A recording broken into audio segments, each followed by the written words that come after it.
Our fourth episode of the Armour All Summer Grill deals with one of the topics that you guys talked about the most in 2019, and that is Bathurst. Everything that unfolded at the event with the go slow and the post-race penalty that we then found out about at Sandown regarding the engine of Scott McLaughlin. People are saying it's got an asterisk against it, that win. Do you agree? How do you feel? Oh, definitely it has, but as I alluded to before, I think time will fix that up. We've just never seen anything like that before, have we? Like, we've seen teams manipulate the rules a little bit and fudge a bit of time in pit lane, but not just stop halfway down the straight and give your teammate a big advantage. Just talk a bit more about that, because you guys did such a good job of it on the Enforcer and the Dude. The go slow was, for such a pro team, just a massive mistake, mate, wasn't it, the way it was executed? Yeah, and look, teams have these inner strategies. I don't think, look, everyone's done it. I've done it. Everyone's done what they've done, but to mess it up so badly and expose such a big mess up. But the thing I can't work out, no one's been the fall guy yet. Yeah. So the team's closed ranks and just dealt with it internally. But clearly, and even the Cam's stewards report said they were up to something, so we all know. We'd just like to know whose fault was it. Was it? Yeah. You sensed as well during the coverage that Roger Penske was uncomfortable, mate. The body language from him as things were unfolding in that go slow process, it didn't look like he was happy about it. Is that a fair read? I don't know what. I think he just wanted the trophy. Okay. for them to come up with that idea, they're going, we're going to get this trophy no matter what. If this situation arises, this is what we're going to do. They had a plan to make sure that car kept track position. I don't know what Roger Penske was thinking, but I think he's pretty happy now he's got the trophy. The engine at Sandown, we found out about the qualifying engine, and that there's a big fine that came in the wake of that. He obviously got to keep the pole position, and we know what happened in the end as far as the race victory was concerned.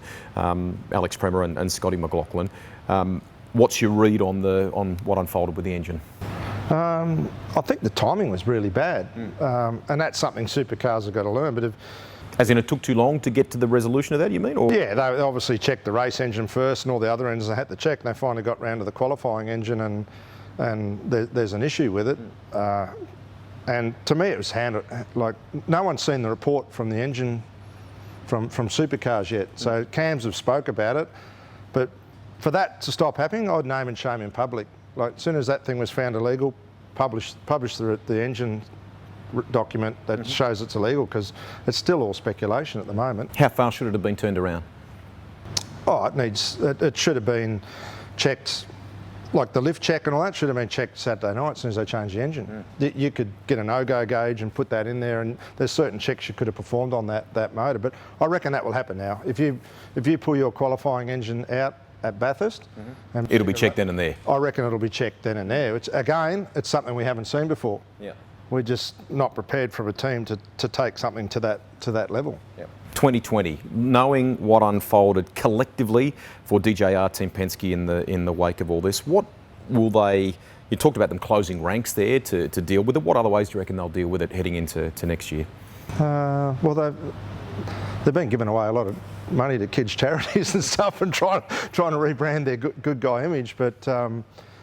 I think they just want to win races, and they're prepared to do whatever it takes to win it, and that's the American way. I reckon that Roger Penske and the team over there would be thinking that supercars are picking on them. Really? Yep. Because they just operate at that level where you're sitting right on the edge, and if you're not sitting right on the edge, you're not going to win, but sometimes you just might fall off the edge. And you see that in NASCAR a lot. So what you're basically saying is that within the rules, you've got to use and exploit, if you will, the rules to the absolute nth degree. And if you're not doing that, you're actually not doing a good enough job in this championship. Is that right? Yeah, and that's the way they've always go racing. So you go back to the Camaro with Donahue driving it. They had acid dip chassis back in the 60s. There's even a book been written about how they took that to a new level, and that's the way he operates it. And for me, I admire that. I admire someone who can push that, and something Frank Gardner always said to me was, it's only cheating if you get caught. They've been very good for the game. It's been good for the game, hasn't it, in terms of everyone having to step up another level. Step up another level, and then I think Even in the policing of it, mate, too. Well, the policing's got to step up, but if you look at Super 2, there's no policing in Super 2. I don't remember when an engine's been checked. They just assume everyone's doing the right thing. So you get a guy like Roger Penske come along and who knows how to race, he's going to take it to the new level. So I reckon it's cool. Final one. You said that it'll go in time, that we won't sort of think about it as having an asterisk against it. How long? How long before we sort of... I think it's already started. Yeah. You know, everyone's softening and everyone sits back and looks at the Scott's performance and says, okay, the team was up to a bit of skullduggery, but hell, you're still an awesome driver. I think it's starting, and by the time we get a couple of years down the track, you know, some people might remember and some people won't. But love it. Nice balanced take from Paul, and that's what we want from you as well. So if you want to get involved in that conversation again, we don't want it as heated as when it first unfolded, but it's time, I think, for a bit of good reflection on Bathurst and to look ahead for 2020. Don't forget, lots of great stories coming your way over summer here at speedcafe.com, and we'll have another episode of the Armour All Summer Grill real soon. Each week, Armour All will be giving away the ultimate summer essentials pack.